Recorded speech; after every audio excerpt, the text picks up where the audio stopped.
Alors tout à l'heure en parlant, tu me disais, après le deuxième divorce, j'ai compris. Tu vas nous en dire plus tout au long de ce podcast. Par rapport à ta question, comme tu disais, j'ai compris beaucoup de choses.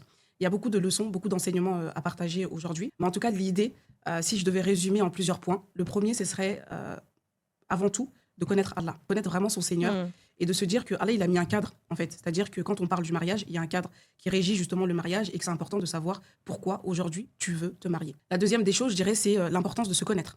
Beaucoup de femmes entreprennent le mariage aujourd'hui sans forcément se connaître. Et forcément, si tu ne te connais pas, tu vas rentrer dans le mariage sans forcément pouvoir exprimer tes besoins, sans forcément connaître tes qualités, sans forcément connaître tes défauts. Et à un moment donné, en fait, ça va coincer.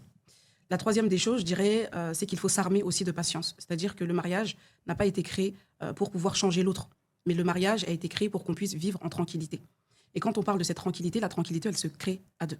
Donc ça, c'est des leçons que j'aimerais bien, en tout cas, partager aujourd'hui. C'est fait. et se dire qu'il y a vraiment de l'espoir, même si on divorce.